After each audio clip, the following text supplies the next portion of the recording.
I wanted to talk Quarantine. And it's such an exciting project because it covers the ground of Kiss songs that are kind of less known and more forgotten.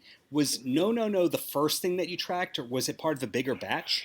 Well, it wasn't really even that orchestrated. I had a couple friends of mine. When you're an '80s Kiss fan and appreciate that era, it's kind of a smaller clique. I mean, obviously you can find 10 out of 10 rock fans that are '70s Kiss fans, but the '80s Kiss kind of got sidestepped in a lot of ways. And even by the band themselves, now they're doing kind of the end of the road tour, they do a couple songs from that era, but there's a whole litany of great ones from those albums. So a friend of mine who plays drums for Luke Bryan, his name is Kent Slusher, he sent me a video of him just laying down the drums for No No No. And I go, that's great. What are you doing? He said, we're just going to lay this down for fun, cover it. And I said, well, let me know if you need to sing. He goes, absolutely. So one bass player later, we kind of have an ipso facto super group with PJ Farley from Trickster and Joe McGinnis from Classic 78, which is a Kiss bass band.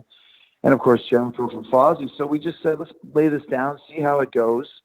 Turned out great. And I never do anything small. So I said, well, let's take it to the streets and see if in the middle of a pandemic we can start a band playing obscure 80s Kiss songs and get it on the radio, which is exactly what we did. So it just kind of started out as a fun thing between friends, and then realized that there's a market for something new, especially this type of kind of good time rock and roll in this day and age.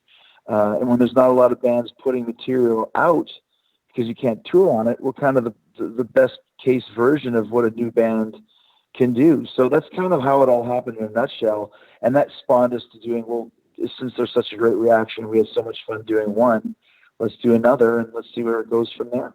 And I don't know if it's public information yet. Your publicist told me that Heart of Chrome has also been recorded. That's a song that hasn't been performed live by Kiss, and I'm guessing about 25 years. No No No hasn't been performed since, I think, '88, if my research is correct.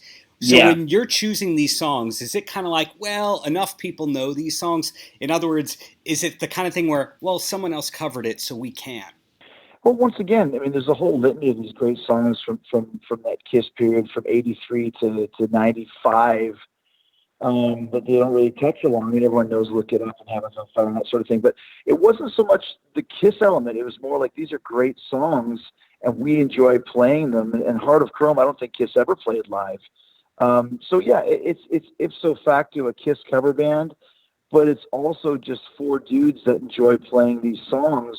And no one's really heard a lot of them. So it's even funnier that we got Bruce Kulick from Kiss, who played in Kiss during that era, to play on Heart of Chrome. So it's like, only in a pandemic could you start a band with a guitar player that I've never even met, playing obscure 80s Kiss songs with the ex-guitar player of Kiss, and have a lot of buzz about it. It could only happen in 2020.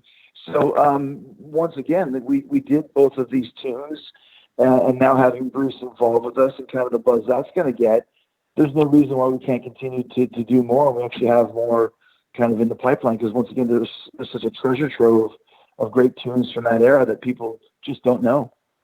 Is there any chance you'd ever do All Hell's Breaking Loose, or is that too known for you?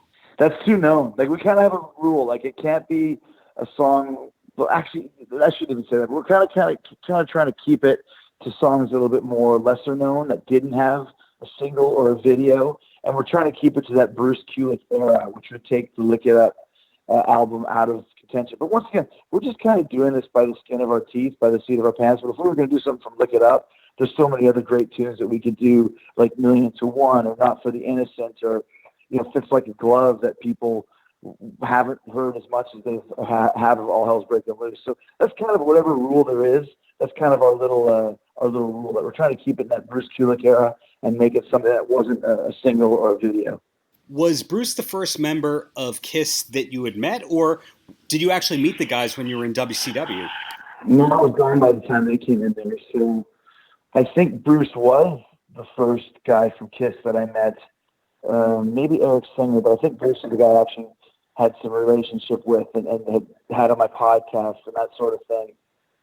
Now, of course, friends with all of those guys, but Bruce has always been kind of the unsung hero of Kiss, and I think he's very proud of his era And I think Gene and Paul are as well. They just knew that, listen, the most buzz that they have is on their 70s makeup material. That's kind of what they've made their bread and butter on. But I sent No No No to Gene, and I sent Heart of Chrome to Paul, and they both really dug the tunes. I think they think it's kind of cool that those songs are getting a little bit of respect, 25 to 30 years later.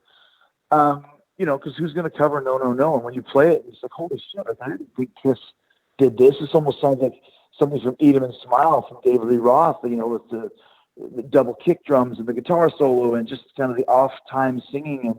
And it's something that I always say. I get bagged on it sometimes, but Kiss, 80s Kiss is my favorite era of one of my favorite bands. So we have no problem exploring that and letting people know there's a whole litany of material that you might never have heard of before. And now's the time to do it. It's almost that old Metallica mentality. If you're playing these songs that no one's ever heard, they think that they're your originals, which isn't necessarily a bad thing either. Well, before I ask my next Kiss question, I have to know this because you just mentioned Eat 'Em and Smile. Are you a fan of the Sonrisa Salvaje album?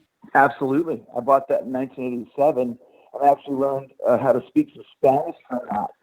And to this day, David Lee Roth is kind of one of my bucket list guests on Paltrocast Jericho that I haven't had on yet. But that's the first thing I want to ask him is why did you do that?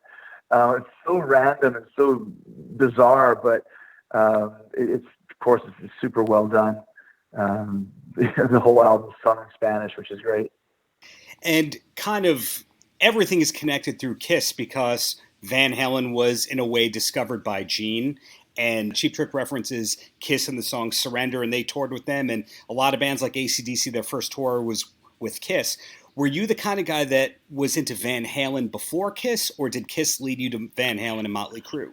Yeah, I was a big Beatles fan back when I was kind of a pre-teenager. And when I first went to junior high school, I realized that none of the girls that I wanted to talk to were wearing Beatles shirts because it wasn't cool like in 1983, 84. So I got into Ozzy, Judas Priest, and Iron Maiden, and that sort of thing, and Van Halen, all those guys. The first Kiss album I ever heard, the first Kiss song I ever heard, I mean, other than ones you might hear on the radio here and there, but was Heaven's on Fire, and that was the first video that I saw by Kiss. So it really kind of like, that's why I've always related more to the non-makeup era, because that's how I got into Kiss. And Paul Stanley himself will say it doesn't matter what floor of the Kiss elevator you got on, we're just glad that you got on. And I got on, the 80s floor of Kiss, and that's why I've been such a huge fan of that era and a big trumpeter on how great it is. One of the things that people always compliment you for is evolving who you are and keeping busy with new projects. And that's something that Paul has done over the years. And Soul Station is definitely a reinvention in ways. Have you heard a lot of Soul Station material that the general public hasn't? I haven't. I mean, I've heard what they've released and heard, that's Paul's passing. And if Kiss is winding down, it's not like they're going to stop playing music. So I think it's great. It gives Paul a chance to go and have some fun with these different types of tunes that he wants to play, kind of his influence. And I know he likes playing with the big band. There's probably 10 or 11 people in that band. So I don't think Paul's intention is to go play clubs with it. He'll probably do showcase shows and make things special. But hey, if Paul Stanley's on vocals singing soul music, or if he's singing Kiss tunes, or if he's singing show tunes, or if he's singing, the Chinese Menu, I'll be there. Chinese Menu is a great idea if David Lee Roth can do an album in Spanish, of course. But exactly. The way that you know the Kiss catalog, are you also that way with collecting memorabilia? I don't assume you're at a John 5 level, but you can still collect even if you only have 10 or 15 things. Yeah, I'm not really. I mean, John is off his rocker with that stuff. He actually has his own Instagram page. I think it's Knights in Satan Service, where he collects everything. I've never been much of a collector. That's never been my thing. I enjoy going to the shows, and I'll buy a T-shirt here and there, but I'm not the type of guy to say, like, oh, here's my unwrapped, Paul Stanley Mego doll from 1978. If one came my way, I'd, grab it and stick it on my shelf, but I've never been that type of guy. I used to be really huge into collecting CDs and that sort of thing, but then that's like collecting, a pet rock at this point in time is so out of touch. So to me, it's just the music collecting. I collect information. I'm a I'm a trivia collector. I'm a knowledge collector when it comes to that sort of stuff. And that's kind of what I base my, what I like to kind of amass is the knowledge and kind of the minutia of all these bands. And being known as a big vodka guy, are you excited about the release of Moneybags Vodka? Didn't hear about it, but I don't even have to ask who that is. I mean, how could I not be excited about Moneybags Vodka? I had a subscription to Tongue magazine too, so I'm all for it. I bet you didn't get the refund on that one. But do you also do you have the Gene Simmons vault in your collection? I don't have the vault. I was going to buy it at one point, but once again, like I probably wouldn't even listen to it all the way through. But I did have Gene on Talk Is Jericho to discuss it and kind of heard all the ins and outs of it. And I thought, you know what? He has such a great attitude. It's like people bag on him for being a capitalist or, always, selling things. And he's like, if you want to buy it, buy it. If you don't. It's fine either way. And I like that for true collectors. And plus he made it cool. If you buy the vault, you get a chance to go to the live show that he's going to do, the little club show that he did, the Q&A. I mean, Kiss has always been great about if they're going to charge you something, they're going to make sure that you get your money's worth. And I can't ever have a problem with that. I've adapted to it with Fozzy and with the stuff that I do, the Chris Jericho stuff. As long as you give people something extra, I don't ever have a problem charging people for it because that's what people want experiences, and that's kind of what it's all about. And when I was a kid, rather than waiting in the snow for 3 hours to try and hopefully catch a glimpse of Gene Simmons, if I would have had the opportunity to, pay for a meet and greet, I would have done it. So we didn't have those options back in the 80s, but it's good to have them now for people that choose to do that. And if you wait outside for 3 hours, by the bus to see Fozzy, we'll make sure to sign your autograph too. It works both ways.